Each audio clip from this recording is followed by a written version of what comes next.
स्वागत है एक बार फिर और अब पहली खबर।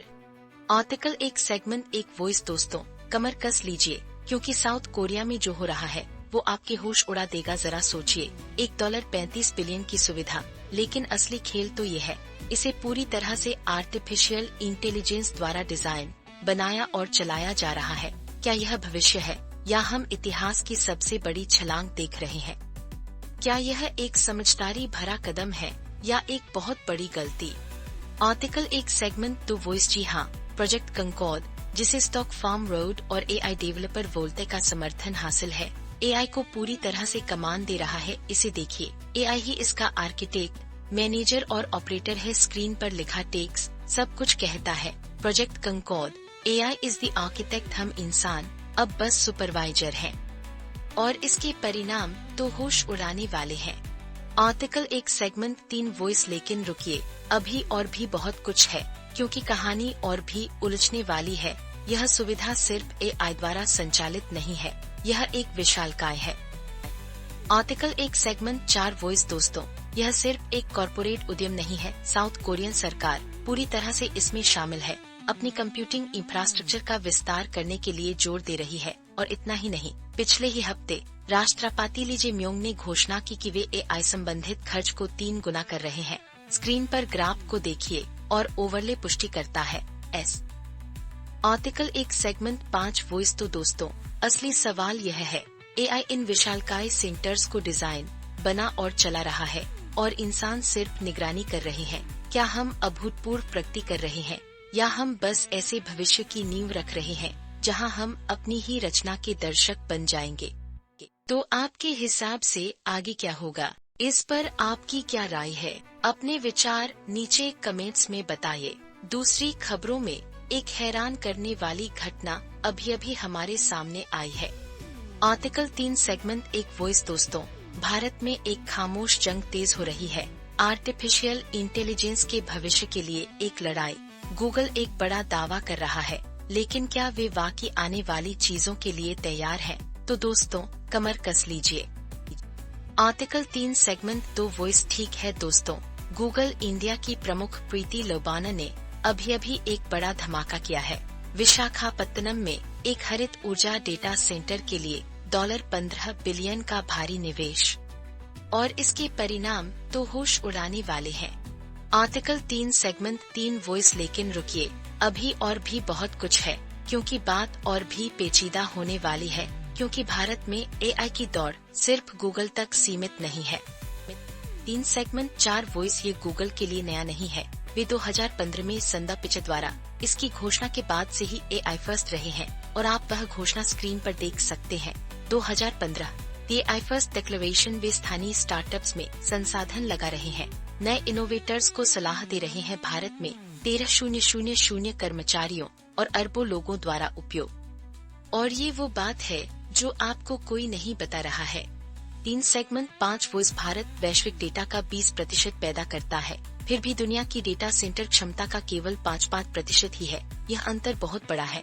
गूगल का कहना है कि वे इसे पाटने पर ध्यान केंद्रित कर रहे हैं, लेकिन स्थानीय दिग्गज ज्यादा निवेश कर रहे हैं और बाजार अभी भी विकसित हो रहा है। तो क्या भारत वाकई वह वैश्विक एआई हब बन सकता है? इस पर आपकी क्या राय है? ठीक है, तो अब राजनीति की दुनिया से मनोरंजन की दुनिया की ओर। आर्टिकल 4 सेगमेंट एक वॉइस। ठीक है दोस्तों, आपको इस इंसेन बदलाव पर यकीन नहीं होगा।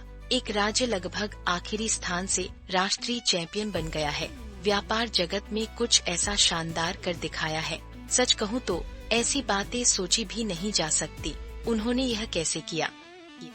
Article 4 segment 2 voice. यह सुनिए, उत्तराखंड जो 2015 में ईज ऑफ डूइंग बिजनेस में 23वें स्थान पर संघर्ष कर रहा था, उसने अभी अभी उम्मीदों को तोड़ दिया है, और सबूत यहीं आपके सामने है। उन्होंने ब्राप 2024 के तहत 5 प्रमुख श्रेणियों में टॉप अचीवर्स अवार्ड जीता है। इस ओवरले को देखिए, ये रही तथ्य, सीधे और सरल सुधार के 5 प्रमुख क्षेत्र। Article 4 segment 3 voice. लेकिन रुकिए, अभी और भी बहुत कुछ है, क्योंकि बात और भी पेचीदा होने वाली है। यह सिर्फ कोई छोटी जीत नहीं थी। इस राज्य ने पूरे देश में सबसे ज्यादा टॉप अचीवमेंट्स हासिल किए हैं। उन्होंने डिजिटलीकरण पर पूरा जोर दिया। 200 से ज्यादा सेवाएं ऑनलाइन शुरू की, जैसा कि स्क्रीन पर टेक्स्ट हाईलाइट करता है। यह एक बहुत बड़ा डिजिटल परिवर्तन है। आर्टिकल 4 सेगमेंट 4 वॉइस 23वें से राष्ट्रीय नेता बनने की यह रणनीतिक छलांग आकस्मिक नहीं थी। यह पारदर्शिता और दक्षता के प्रति गहरी प्रतिबद्धता को दर्शाता है। उन्होंने निवेशकों का समर्थन करने के लिए यूके स्पाइस भी स्थापित किया। और ये वो बात है जो आपको कोई नहीं बता रहा है। आर्टिकल 4 सेगमेंट 5 वॉइस मुख्यमंत्री पुष्कर सिंह धामी ने स्पष्ट कर दिया है। उनका लक्ष्य एक शीर्ष औद्योगिक गंतव्य बनना है। यह सिर्फ एक पुरस्कार नहीं है, यह निवेश और नौकरियों के लिए एक बहुत बड़ा चुंबक है। तो अब आगे क्या होगा? और इसका असर बहुत बड़ा होने वाला है, लेकिन नागरिकों के दैनिक जीवन पर इसका वास्तव में क्या प्रभाव पड़ेगा? लेकिन आज हम सिर्फ इसी पर नजर नहीं रखे हुए हैं। जरा ये देखिए।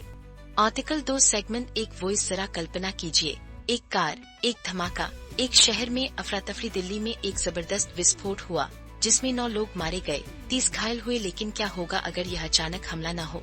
क्या होगा अगर एक अकेली कार, एक I-20 को आतंक से 7 घंटे पहले तक सावधानी से ट्रैक किया गया हो?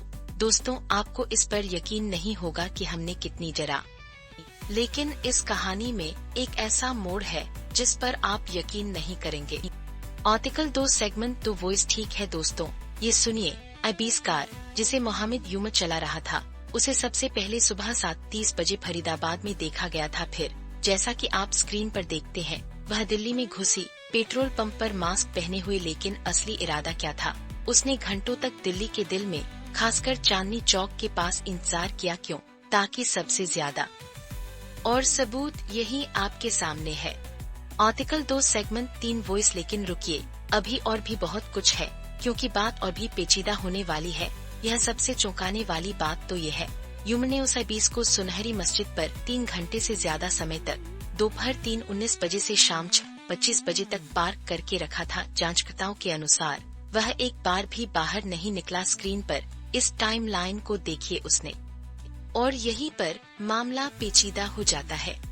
Article 2 segment 4 voice. जांचकर्ता अब 1000 से ज्यादा कैमरों को खंगाल रहे हैं, रास्ते के हर इंच को स्कैन कर रहे हैं। उन्हें जानना है, क्या यूम अकेला था? क्या कोई और अंदर आया या बाहर गया? लेकिन असली चौंकाने वाला मोड़ तो अब आया है। पहले के फुटेज में यह वही I-20 हरियाणा नंबर प्लेट के साथ धमाके से कुछ दिन पहले फरीदाबाद के एक पेट्रोल पंप पर प्रदूषण जांच।